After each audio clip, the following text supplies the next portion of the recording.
Boa noite, pessoal. Gravando mais um vídeo aqui, tá certo? E hoje eu vim falar sobre leitura, que eu acredito que é um assunto super importante. Bom, eu sempre tive uma resistência enorme à leitura, apesar que eu li alguns livros, acho que lá no ensino médio, no ensino fundamental, mas foi bem poucos. Eu lembro de ter lido O Ladrão de Raios e lembro de ter lido O Código da Vinci. Daí em diante eu não li mais. Eu acho que não sei se por acessibilidade ou por falta de interesse mesmo, eu parei totalmente de ler.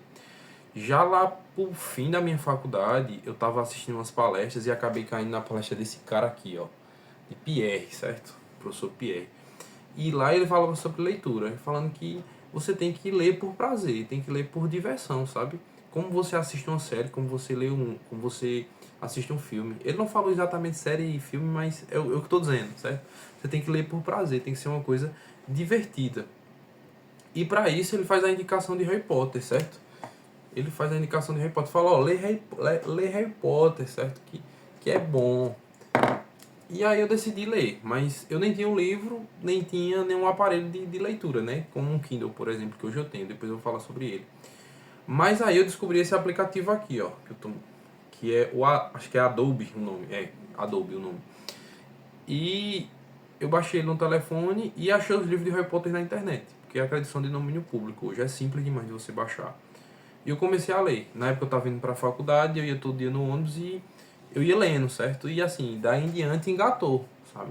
Assim, eu gostei muito. Eu tenho uma teoria, na verdade. Eu acho que não existe gostar de ler. Eu acho que isso não existe. A gente gosta da história. Você gosta da história que você está lendo. E aí se torna interessante. Eu acho que a leitura, ela nunca vai ser assim divertida literalmente, a leitura mesmo. Porque se você pegar um monte de palavras aleatórias e começar a ler, você não vai achar divertido. Então, ler eu não acredito que seja divertido. Você acha a leitura, a história divertida, certo? A história que você está lendo divertida. E para isso, quanto mais você lê, mais fica simples de passar pela leitura, digamos assim, de passar pelas palavras. Você vai direto na fonte que é de fato a história, sabe? Você começa a consumir a história e nem liga mais para a leitura em si. Assim, é excelente, sabe? É excelente. Aí depois que eu terminei Harry Potter, eu já peguei outro, já peguei outro. E daí em diante eu nunca parei, certo? Continuei lendo. Eu acho que esse é o objetivo. Esse é o objetivo desse vídeo, é incentivar vocês, ou incentivar qualquer pessoa que esteja assistindo a ler, sabe? É uma coisa simples, não é uma coisa tipo, super complicada, mas é uma coisa divertida, sabe? E deixa a gente um pouquinho mais inteligente. Então se você não tem acesso a livro, você não tem acesso a um Kindle, que é o que eu vou mostrar aqui, que hoje eu estou lendo O Senhor dos Anéis, você não tem acesso a isso, cara, baixa o aplicativo no celular. Lá ele tem um modo leitura que você vai passando as páginas, que é excelente, é muito bom de ler. Sim, claro, você vai ter o problema de estar recebendo notificações e estar sendo tirado sua atenção ali do livro, né?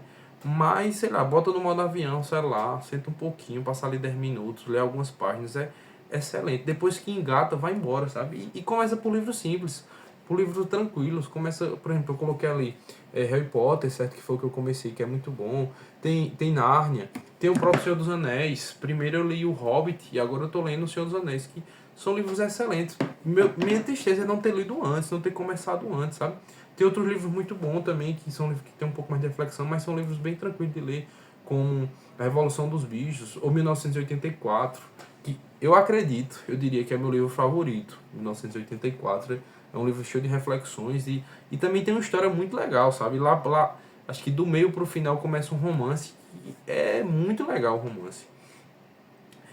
Também tem Dom Casmurro, que é um livro aí do ensino médio, né, que a pessoa vê muito no ensino médio, que é um livro bom, um pouquinho mais difícil a leitura, mas muito bom.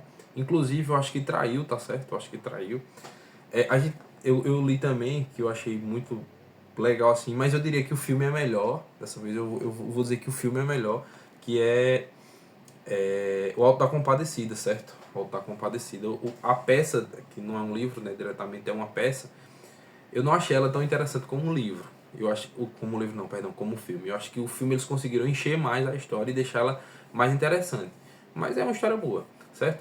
Mas enfim, o vídeo de hoje eu queria falar sobre uma leitura que eu acho indispensável para qualquer matemático, qualquer pessoa que gosta de matemática.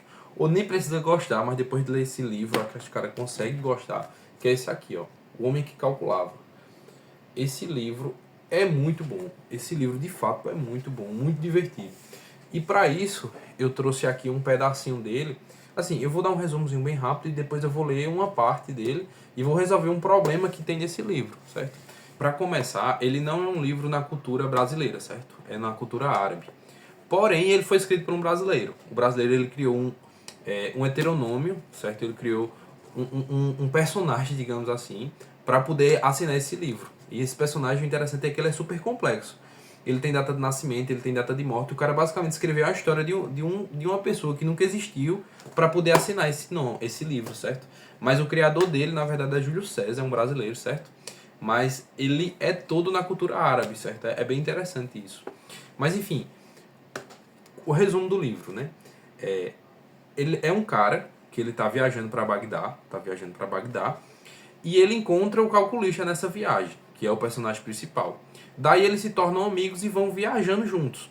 Porém, na viagem aparecem vários problemas matemáticos que o calculista resolve, sabe? Que vai resolvendo. E assim, a história se torna muito interessante.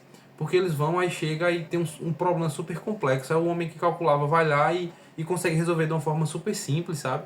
E a pessoa fica sempre muito impressionada com toda vez que você chega num problema e fala, não, agora eu quero ver como é que ele vai resolver isso aí. Mas ele sempre dá uma solução bem genial, sabe? Agora eu vou ler uma partezinha de uma dessas histórias, um desses problemas, e vou mostrar a solução dele, certo? Que é uma solução muito genial. A este problema caberia perfeitamente a denominação de o problema da pérola mais leve. Tem o seguinte enunciado.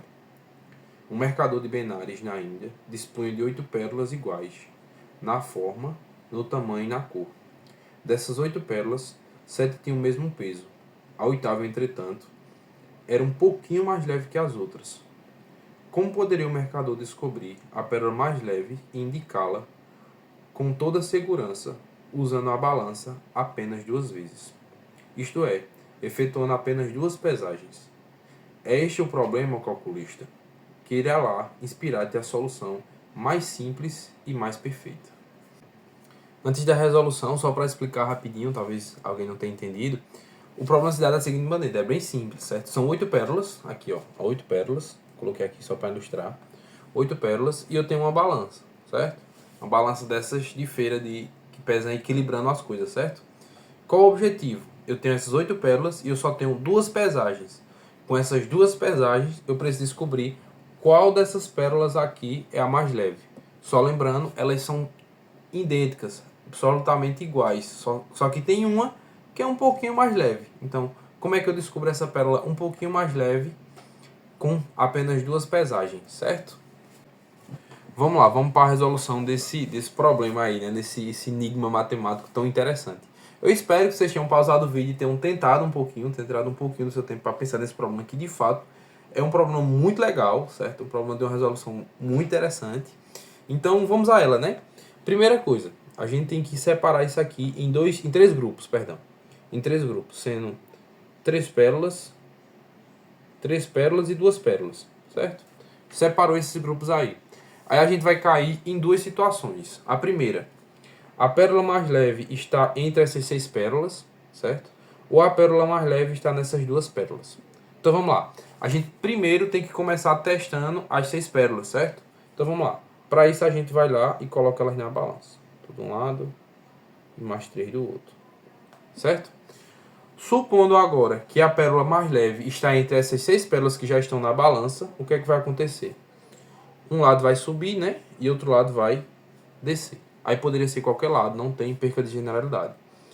Supondo que foi esse lado aqui que subiu, significa que a pérola mais leve está entre essas 3 aí, não é isso? Então o que é que a gente pode fazer? Posso pegar essas 3 pérolas aqui, que baixou, ou seja, são as mais pesadas, e guardar, certo? E eu vou trabalhar apenas com essas 3. Então o que é que eu vou fazer? Dessas 3 eu vou pegar uma pérola e guardar aqui, certo? E as outras 2, uma eu vou colocar aqui e a outra eu vou colocar aqui, certo? Então o que é que pode acontecer? Primeiro, um lado pode subir e outro lado pode descer, certo? Uma vez que esse lado aqui subiu, então eu tenho por garantia que a pérola mais leve é essa, certo? Se acontecer o contrário, se o outro lado subir e esse lado aqui descer, significa que essa pérola aqui é a mais leve, certo? Mas e se nenhum desses 2 casos acontecer? Se ficar aqui igual, certo? Não subir nenhum dos dois. Então significa que a pérola mais leve é aquela lá que ficou guardada, certo? Então a gente já descobriu qual é a pérola mais leve. E a segunda situação? Supondo lá que na hora que eu pesei essa pérola e aquelas três lá, quando eu fiz isso aqui, se tivesse dado igual, se isso aqui tivesse ficado do mesmo, igualzinho, não tivesse descido nem subido nenhuma das duas, significaria que a pérola mais leve não está entre essas seis pérolas, né? Isso, todas aqui seriam iguais, ou seja, seriam todas do mesmo peso. Então eu poderia tirar elas daqui, eu poderia simplesmente tirar ela daqui, certo? As seis pérolas, descartar elas e pegar essas duas aqui, ó, as que eu guardei logo no começo, colocar uma de um lado e a outra do outro. O que é que iria acontecer aqui? Um dos dois lados iria subir e o outro iria descer, certo? Uma vez que um lado subiu, eu descubro na hora qual é a pérola, certo? Então, ó, questão interessantíssima, muito boa mesmo, certo? Um jeito aí de pensar, eu acredito que essa questão eu não consegui resolver. Eu acho que eu pensei bastante nela, mas eu acho que eu não consegui ter esse raciocínio aí. Mas é um raciocínio muito bonito, né? Muito legal, para poder conseguir descobrir qual é a pérola, certo? Então, bom, o vídeo era isso. E um dia a menos para mediocridade.